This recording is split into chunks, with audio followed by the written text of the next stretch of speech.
Hi guys, I'm Adam Wilborn from Fight Talk. And I'm Adam Nicholas from Fight Talk. And we are here to discuss the results, fallout, and where we go from here after a fantastic UFC on ESPN card over the weekend. Very good stuff. Very good stuff. Very exciting indeed. We're going to go through the matches that we decided to pick before the show and just basically round up everything that happened and where we see them going in the future, pretty much. So without further ado, let's get into it. Let's talk about what happened at UFC on ESPN 5.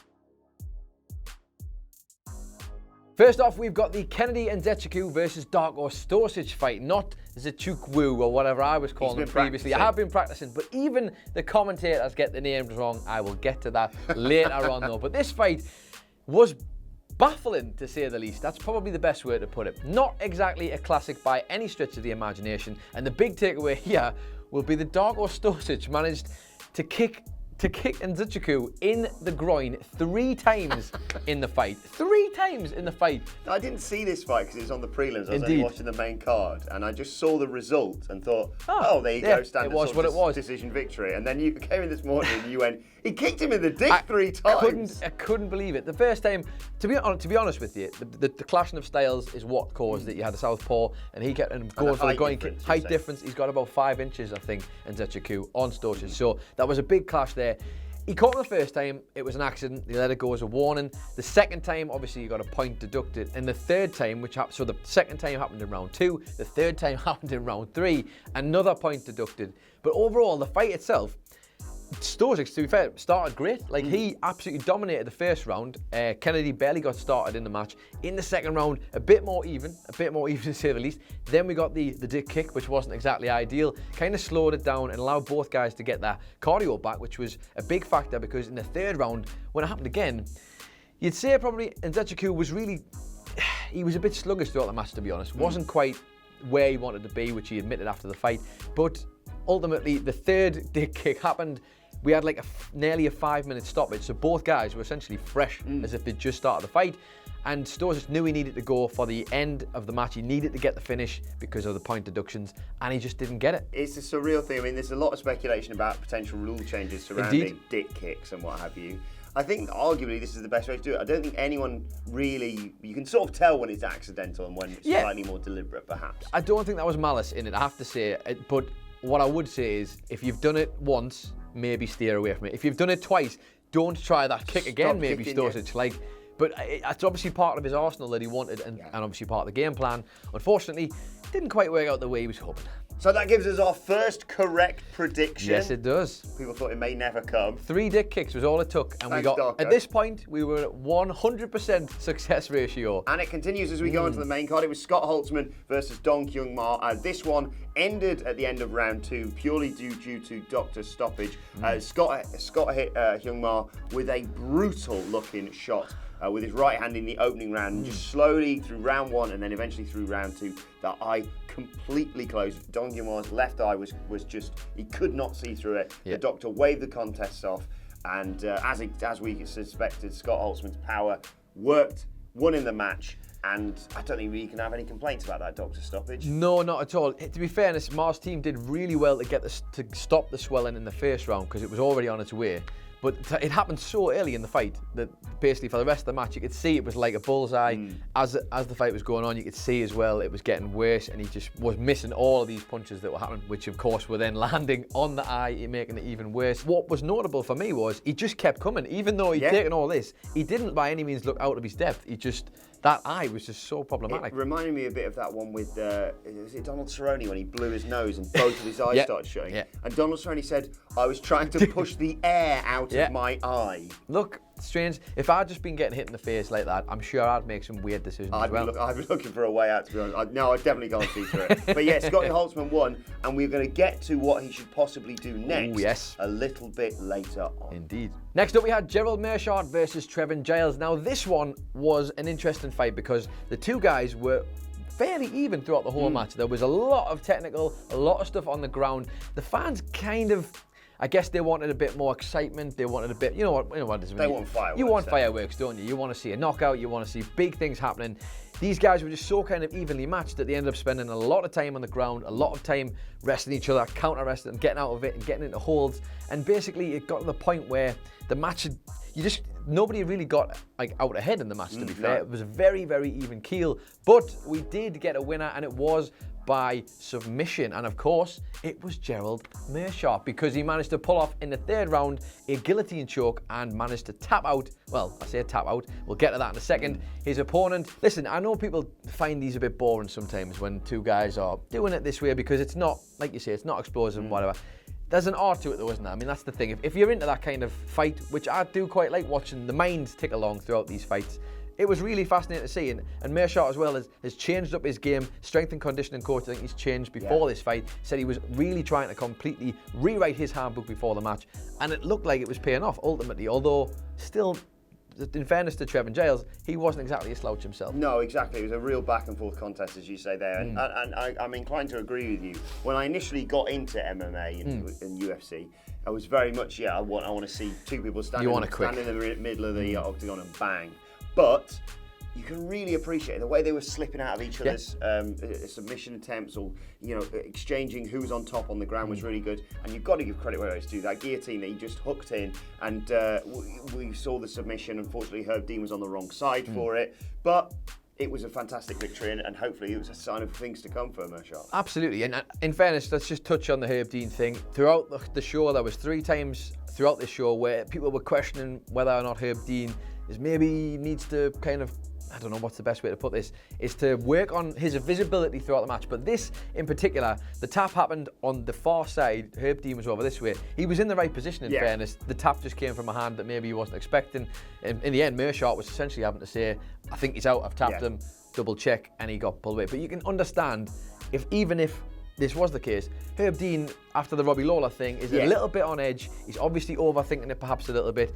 And I don't think personally I want to get on Dean's back for this, because ultimately he wants, it's tough because you want to see the fight continue and you want to see everybody get the right chance, but you've also got to take the fighter's health into account. Yeah, I think in terms of this fight, I'll allow it. We'll get into it a little bit more with the Miller-Guida fight, because I've more of an issue with that one. But taking that away from everything, a fantastic guillotine, a brilliant submission, and hopefully an exciting career ahead for Meerschaert. Absolutely, and more importantly, at this point, 3 for 3 in the predictions.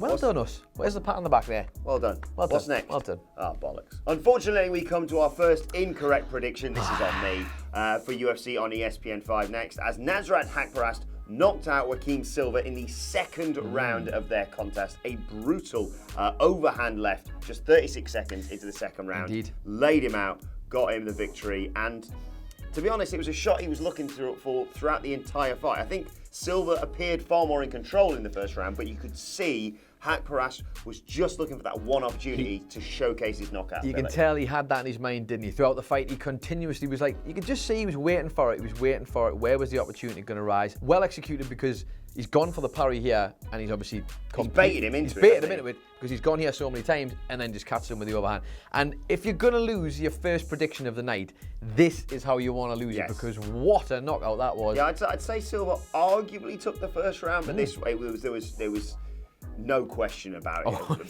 He knocked him straight down, immediately jumped all over him and got the TKO victory. Looked fantastic. Faraz Zahabi, of course, his coach, and GSP in his corner as well. Yeah. Big things expected from Haqparast. Indeed. Lots of people comparing him to Gastelum, not just his look, but also his actual way that he works in the octagon. He was fascinating to watch in terms of the post-fight stuff as well. I kind of touched on this with you before we did this video. Really, really keen to get GSP in there and be like, look, we've got GSPs on our team, which it was a little bit off-putting for me personally. I think even GSP felt a little bit embarrassed while it was happening. But I tell you what, when you've got a team that's going to produce that kind of result, you're not really going to be bothered, are you? No, exactly. I think it's going to be a knockout that will live long in the memory, and arguably they want to give a little bit of the rub from GSP onto Haqparast, obviously, but it's Faraz Zahabi. What do you expect from some of his pupils? They are phenomenally talented, and I don't know where you go next for Haqparast. I think you maybe give him a far better quality opponent in terms of the fact that I think he gets a couple more victories and people are really going to start talking about him for the upper echelon of his division. So a devastating knockout, and one that hopefully will set a marker down for him and a warning for the rest of the division. Here's hoping. And am I right in thinking that he ended up getting the honours for this match? Yes, he did. He did. He got fight of the night. He got one of the bonuses for this knockout. Quite right too. Next up, we had a match that is going to take us a lot longer to talk about than actually happened. What was it? 58 seconds. 58 seconds. This match. Another guillotine choke for the victory. This time, Jim Miller submitting Clay Guida. We had high hopes for these two. They're obviously two amazing UFC legends, but he really put a statement out there, exchanging big shots in this opening round, and Miller leaping, grabbing a guard, pulling Guida into the guillotine choke submission. And I mean, that's all she wrote, really. All she wrote, and I couldn't care. I was really excited for this match because, like, sort of the build-up of being good, and the idea of these two guys getting to go out there and showcase that they still very much got it, which obviously they did, just maybe not in the way that we were all anticipating. No. We were thinking we might have got. I mean, Guida, as always, just looked so hyped before this match. Couldn't keep him still.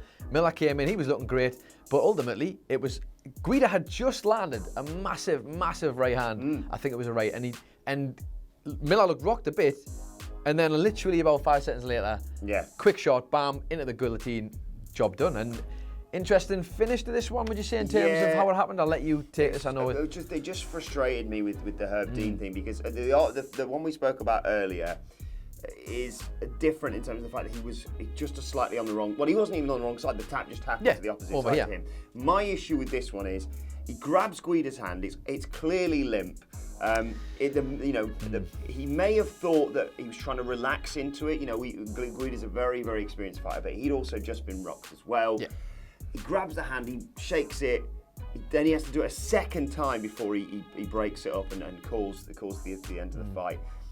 I understand where you're coming from with the issue of he doesn't want to stop a fight early and get accused of the issues that he had with the Askren-Lawler fight, but I'd far rather see a referee jump in and maybe stop a fight too early and we be slightly disappointed than risk fighters' health. That should always be paramount. Absolutely, I couldn't agree with you more. And I would give him the leeway that I gave him for the previous incident in the Mearshart fight, because that was, I don't think any referee could have seen that because it was on the far side. With this one, I think actually you said twice, I think it might have even been the way that he did it. It was like once, twice, he still wasn't sure, and then he almost put his hand through to see, and by that point, I mean, he's been out for how long? Yeah. Like, it was dangerous. And in fairness, in the previous fight with Mearshart, we'd seen him, because Giles had been out so long, was immediately there trying to get his legs up and get the blood flow back to the head. Guida was all right, thankfully, in the end. There wasn't any damage. A lot of people were kind of, on the commentary, were very quick to sort of suggest that it's going to be okay. But, yeah, I hope this doesn't become an ongoing issue for Herb Dean, because it's unfortunate. We've had a couple of incidents now, and people are starting to associate this. Same time. They have, and it's unfortunate. It's not. I find it hard to blame him directly, but that one in particular, I would agree with you there. I'd rather he got a reputation for stopping things too early than having a reputation for stopping them too late. Yeah, exactly. The interesting speculation I've seen coming off the back of this, because I know we came in and said there's not really a lot of movement between these two. It's just sort of two legends having a fight. They've not fought each other despite their incredible records in the octagon. But now a lot of people are suggesting online, I've seen, that he should face Scott Holtzman, of course, won early on in the night. And I think that'd be a fantastic matchup. It would be. What's interesting here with Miller is that he, in his post-match, was obviously very quick to say, because a lot of people were talking retirement for Guida and Miller after this. Neither of them specifically seem keen on that, I should point out. Miller was very quick to suggest, though, that he's back and better than ever. Obviously, he'd been struggling with Lyme disease, which he disclosed in the post, and that is obviously a massive thing to try and fight through. So having that and being essentially in the all clear from that pretty much is fantastic, and maybe he might actually have a lot more in the tank. Yeah, these two love fighting, and I don't really see... It's not as bad as certain fighters that we've seen in the past who you say you probably should... like a BJ Penn or someone like that. It gets to a point where you're kind of thinking, for your safety and ours, maybe it's time to call it. They look great. They don't seem to have any sort of overriding issues in terms of concussions or anything like that. I think Jim Miller looked arguably the best I've seen him in recent years in this fight, even though he did get rocked, as you mentioned. But I want to see him fight again. I want to see him fight again soon, hopefully. 58 seconds is nothing. No. Guida, there's no reason why he should retire either. I think he can almost be a sort of gatekeeper for other members in that division. And yeah, Holtzman versus Miller, Sign me up. So technically we called the result of the Miller-Guida fight, because I went for Miller. I was going to say, you went for Miller, I went for Guida. We sort of covered both bases there. But one result we got emphatically wrong was the main event of the evening, Colby Covington winning every single round against Robbie Lawler. Indeed, one judge scored, I think, 50-44. An absolute dominating victory. And an exciting time in that division. Very, very exciting indeed. Some of the guys who they've got in there now and who are continuing to produce the goods at that level are exceptional.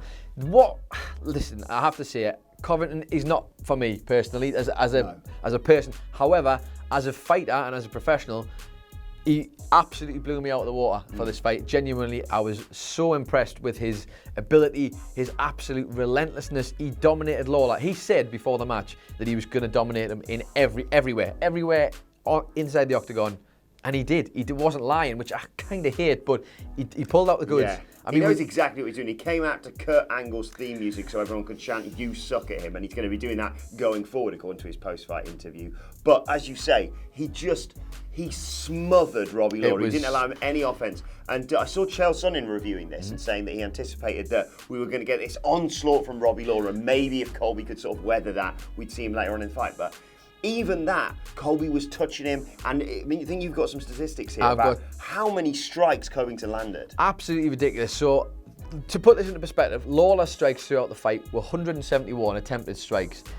Covington's, I've got the stats here, Covington's got, the volume is nuts, 541 total strikes throughout the fight. 541! Like, you see sometimes this fighter coming forward and going for it, and then has to take a bit of a break, especially in a 5-round fight as well. And then he had 18 takedowns. Now, in fairness to Lawler, his defence of the takedowns was very good, and Lawler's... And you see there's someone screenshotted saying at least Lawler's improved his thumbs up technique. Because there's just one where he's like, yeah, I'm fine, I'm good. But like, throughout that fight, he was constantly on the defensive, stopping those takedowns and rolling with the punches throughout. Just couldn't...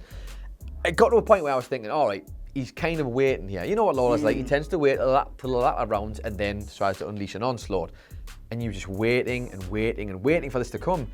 And it never did. It literally never did. He couldn't really see any opportunity. I think it was Dominic Cruz, on co-commentary and saying he needs to roll with the punches and then release and deliver them. something, I don't think he saw many opportunities, or he was just a little bit too hesitant. But I don't want to draw too many comparisons here, but I was watching that fight, and in a way, not exactly, but in a way, Colby Covington a bit reminded me of Khabib, just in terms of the fact of, we know his wrestling is fantastic, and you mentioned there 18 takedowns. Anytime Lawler looked like he was building up a bit of a head of steam, he got taken to the fence or he got taken down, and that was slowing things down, and he was leaping on his back, he was trying to get a choke in, and Lawler was just tucking his chin well enough for that one. But then also in terms of the strikes, I mean, he never looked like he was going to knock Lawler out. But like you say, he was touching him so many times, not just with punches, but with kicks as well. He looked fantastic. And we mentioned it. So he won every single round. There's no argument question about that. Absolutely no question. Absolutely dominated a former champion. So looking forward, you have to say he's got to get the title shot, even ahead of someone like Jorge Masvidal. Absolutely. Look, before this, I wasn't so sure on Covington. I think the jury was still out for me personally. I can't, as much as begrudgingly I have to say it, I can't argue with the fact that he was sensational in this fight. It reminded me a lot of the Woodley and Usman match, where Woodley just couldn't. Usman just kept coming, and he couldn't stop him. He couldn't stop the onslaught. It was constant, just touch, takedown, touch, wrestle, takedown. You just couldn't get near him, couldn't get any sort of offense in whatsoever. If that fight happens, and I really hope it does, I genuinely couldn't call the winner of that. The amazing thing, we didn't mention about this fight, I should say, is the fact that Covington said in his post-match interview he hadn't trained. Fascinating. Yeah, I think he cut himself. He cut an eyebrow. It was either there or down here. He had a big cut or a scar. And they said you can't spar. And he went. He looked like he didn't look tired after 5 rounds whatsoever.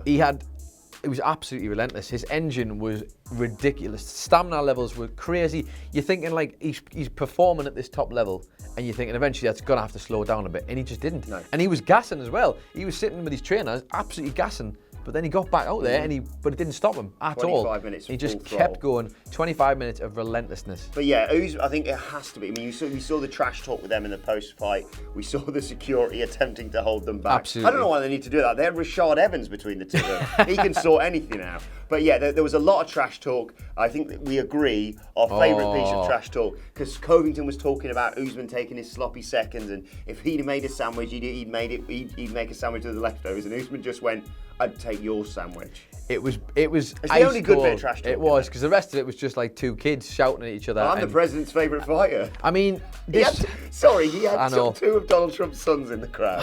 And he got the tweet from the president and a phone call post-fight.